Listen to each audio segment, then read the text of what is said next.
entre los múltiples quehaceres que tiene nuestra compañera Puncheta es el de mirar los libros que se han publicado recientemente para recomendarnos y darnos a conocer nuevos escritores. Así que Puncheta me ha recomendado este libro de poesía, Retazos de ser, del castellonense Pedro Monfort. Y bueno, Puncheta lo que dice realmente se tiene que cumplir. Así que muy buenas tardes, Pedro. Buenas tardes. Bueno, no hace ni un mes que ha salido este libro y ya ve nuestra compañera Puncheta, que no pierde detalle, ha estado mirando por todas las librerías de Castellón y en la librería Argot hemos encontrado este volumen. En primer lugar, ¿cómo llegamos a Retazos de ser? Bueno, son sonetos que se van haciendo durante toda la vida, digámoslo así, y ahora que ya estoy jubilado, pues los he juntado en un librito. Es decir, que es su primer libro, pero podemos decir casi que es un libro de retrospectiva un poco, ¿no? Sí, el primer libro publicado, sí.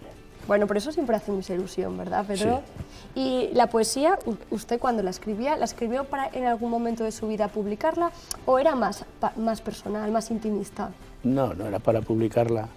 Algunos de los sonetos o poemas iban en, yo soy maestro, iban en apuntes para escolares y otros pues eran simplemente por tenerlos.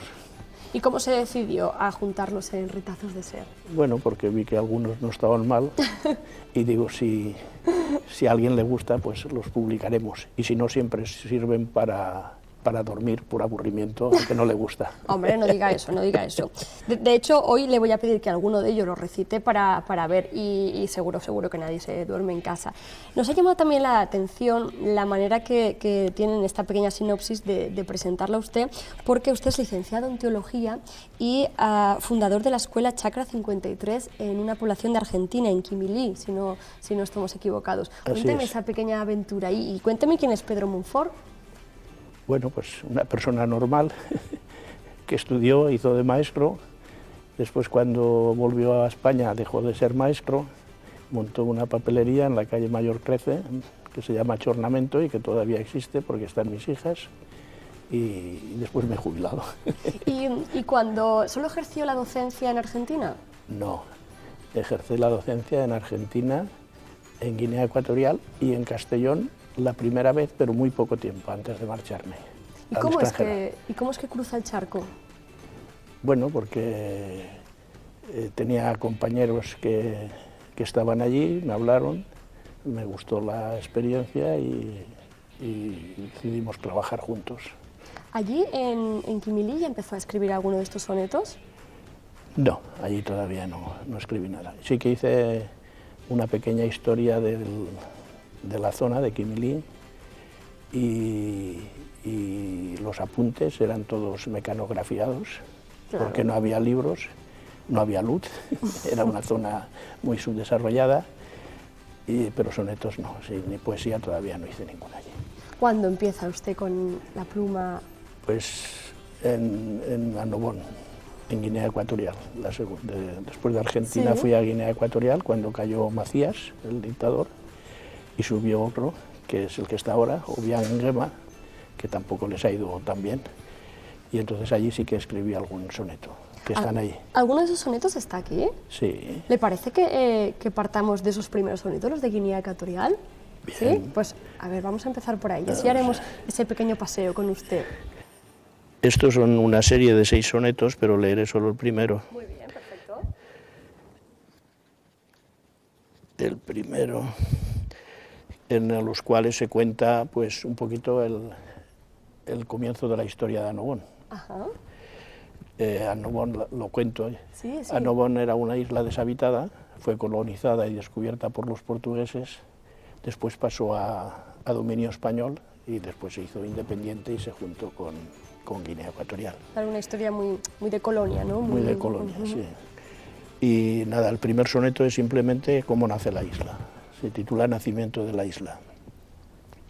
Y dice: Annobón, nacida de las espumas del mar, como nueva Venus ardiente, emergiste, volcán resplandeciente, desnuda y bella, desde un mar sin bruma. Tu belleza tostada, envidias sumas movió en tus hermanas, que en inclemente soledad te dejaron impotente en pleno océano entre olas y espumas. Perfumadas brisas, pájaros tantos te cubrieron de simiente copiosa, y un verde manto vistió tus encantos. de flores y frutos, hermosa diosa colmada, esperas ya al que los espantos del mar no tema para ser su esposa. Qué hermoso.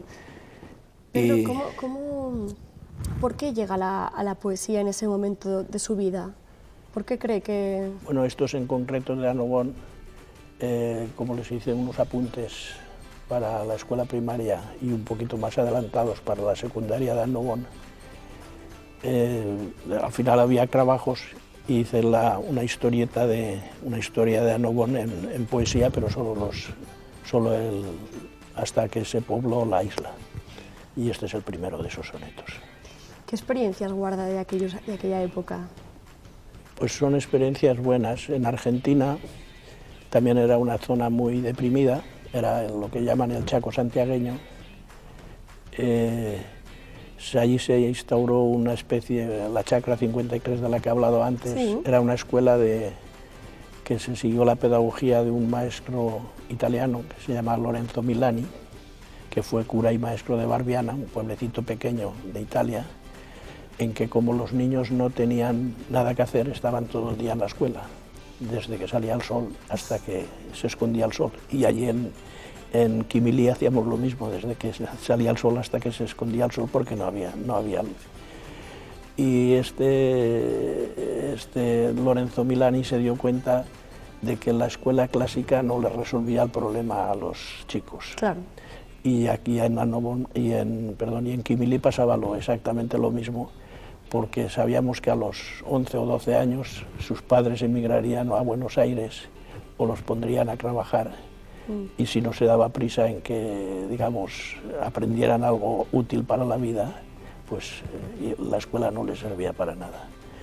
Y sí, después algunos se animó y de allí salieron varios maestros, varios policías y algún político. Vaya. ¿Esta escuela que usted fundó continúa vigente, sí. ¿Le consta? Cuando el compañero, que era un cura escolapio que se llama Juan de Pablo, y yo nos fuimos un poco corriendo, era la época de Videla en Argentina. Lo recogió el obispado de Añatuya, un obispado que había al lado, y la escuela cambió de nombre, ahora se llama Escuela San Francisco de Asís. La han ampliado, la han hecho más buena, el edificio, y también han puesto más maestras y está. Se puede ver en internet simplemente poniendo Chacra 53 o Escuela San Francisco de Asís en Argentina. Y léenos algún otro poema antes de regresar a España, alguno de esa época. Sí, yo le voy a contar uno que está basado en el pensamiento de este Lorenzo Milani, sí. Que hizo esta escuela. Ah, muy bien, perfecto. Nos viene entonces a que colación. Lo busque. Página 29. Se ha hecho usted la chuleta, eso está muy bien, sí. ¿no? Y ya se lo ha marcado, perfecto. Sí, porque si no, para buscarlo. Como es nuevo, ¿verdad? Pero como es nuevo... Es que me han cambiado el orden al publicarlo.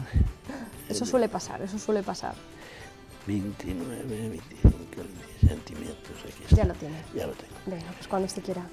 El soneto se titula A favor del perdedor, porque esa era la mentalidad de Lorenzo Milani. Ahora sí, ahora que tú eres pobre, débil como un niño, que has fracasado, y el dolor te ha batido como al cobre, ahora que estás solo y derrotado, ahora sí que eres mi amigo sobre todos, ahora sí que estoy al lado tuyo, y sí lo estaré hasta que recobre tu estrella el dinero y el poder malvado. Entonces me alejaré de ti, y junto al que no es poderoso, ni influyente, ni atrayente, volveré. Pues pregunto, ¿qué hago yo a tu lado si ya no siente tu alma comezón por ningún asunto humano? Soy del perdedor doliente. Son fantásticos, ¿eh? Están hechos con muchísima verdad, Pedro. ¿Con cuántos años regresa a España? Pues con 42 o 43. ¿Pero ya viene casado o...? Sí, me casé en Guinea Ecuatorial precisamente, con una maestra que trabajaba allí también, en Guinea Ecuatorial. Y volvimos aquí, y como no teníamos plaza ninguno de los dos, y yo tenía un local heredado de mis padres en la calle Mayor 13 de Castellón, como no sabía hacer nada más que de maestro, pues monté una papelería. que todavía existe porque está una de mis hijas ahora allí. ¿Y por qué volvieron? Volvimos porque la niña que tuvimos enfermó el último año, cogió unas fiebres, después resultó que no era nada, simplemente unas anginas, pero nos asustamos y volvimos porque no había médico. La isla de Annobón está completamente aislada en medio del Atlántico. Y dijimos, aquí no. ¿Por qué tenía que ser entonces? No podemos continuar. Su hija les trajo de nuevo. De vuelta. Y en esa etapa en la que montan un negocio, ahí sigue escribiendo poesía, pero claro, ya no de esas vivencias. No, ¿Qué le inspira en ese momento cuando regresa a España? Inspira cualquier cosa, la reflexión interior, leer una noticia, leer un libro y ver lo que pasa en el mundo, y entonces pues escribe sobre eso. Es decir, que se sigue inspirando de lo que le rodea. Sí, fundamentalmente sí. Escójame uno de aquella primera etapa, de aquellos primeros años de regreso. De aquellos primeros años de regreso, pues no sé. Bueno, ya no es el primero, pero en el año 2000 fue la época de las vacas locas. Y a mí no me gustan los toros, sobre todo los toros de calle. Sí. Entonces leí una noticia en el periódico en que una mujer indigente, estoy buscando el libro, claro, una mujer indigente, por salvar a su perrito que se había metido entre los barrotes del recinto, pues fue corneada y murió la pobre mujer. Vaya, hombre. Y entonces, pues... Esa noticia le conmovió y le dedicó un poema. Sí. La noticia era: una mujer indigente muere al ser corneada por un toro en Almásera, debe ser un pueblo de Valencia, cuando intentaba salvar a su perrito que se había introducido en un festejo taurino a través de los barrotes. La noticia apareció en el verano del 2000, justo. ¿Y su poema se titula? Toros de calle. Cuénteme. ¿Quién te seguía de aldea en aldea compartiendo tu hambre, tu sed, tu afán, cuando ibas buscando cobijo y pan? El inconsciente que ahora alardea ante el noble bruto al que agigonea la chusma primitiva. Gritos dan, chufla hace la gente, mientras tu can entre pezuñas ya estás juguetea. Por amor a tu único compañero, mil agudos pitones hay, ahora te ultrajan. Maldito festejo fiero, que todos los veranos sin demora empapas en sangre el aliento entero de este pueblo que lo atávico añora. Muy potente, muy potente. Y me gusta, claro, que cuente usted la historia, ¿no? Porque entonces sí, es entendemos... que si no, no se entiende. Por eso pongo en el librito la noticia para que se entienda un poquito más. Claro, y eso es del año 2000. Y los últimos poemas también tienen que ver con experiencias. ¿Hubo, por ejemplo, notó algún cambio desde que se jubiló antes y después? Es decir, a la hora de escribir, ¿le seguían emocionando las mismas cosas? Sí, normalmente sí. Yo leo mucho y cuando un libro me gusta, pues le hago un poema. ¿Y sobre la jubilación escribió algo? No, sobre la jubilación no. Eso es que no le dio demasiada importancia. Es que en realidad trabajo más ahora que no estoy jubilado que cuando estaba jubilado. Pues ahí estamos. Pues para concluir, léame alguno de los últimos. Yo he agrupado los sonetos, después que estaban escritos, claro, por temas. Sí. Y le voy a leer uno dedicado a una hija mía cuando iba a la escuela. No, por lo tanto, no es de los más recientes. No de los más recientes. Pero si para usted es especial, para nosotros también lo será. Se titula A Eloísa que lee poesía. La maestra de mi niña Eloísa le aconseja que lea poesía. El ciclón de mi hija lee deprisa y no se entera ni de una. ¡Ay, qué cría! Mas le gustan los versos que dan risa, que son como agua saltarina y fría, ligeros, cual avecilla que pisa tierra y al instante vuela al nido y pía. No son versos de Lope ni Quevedo, mas al menos en estos va de musa, y al saberse el meollo del enredo, quizá aprenda que la poesía usa verso, estrofa y rima, y en eso me quedo, pues revienta a quien del estudio abusa. Bueno, me gusta que haya acabado con este en un tono más de humor, más fresco, mucho más fresco, ¿no? Idóneo para una hija que tenía en esa época, ¿qué edad tendría? Tendría 7 u 8 años, claro. O sea que hace 20 años está escrito. Pedro, ahora que todos esos poemas de toda una vida aparecen reflejados en un libro, ¿seguiría escribiendo poesía pensando en publicarla o simplemente seguiría actuando igual? No, sigo escribiendo, pero para mí. Después sí, a lo mejor aguanto en esta vida, pues si hay ocasión se juntan otra vez y se hace un segundo librito.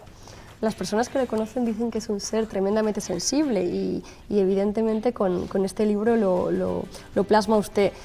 ¿Esa sensibilidad bien empleada puede mover el mundo, Pedro? No, ni mover ni arreglarlo, porque está difícil arreglar el mundo. Pero, en fin, se hace lo que se puede. Bueno, a veces un poema tiene muchísima fuerza. Pedro, ha sido un placer para Televisión de Castellón Mediterráneo conocerle y conocer esa historia que nos ha conmovido de un castellonense que se fue para ayudar a otros y a través de esos versos nos cuenta una historia de experiencias y de regalos a los demás. Muchísimas gracias. A ustedes. Vamos a continuar aquí, en Plaza Machor.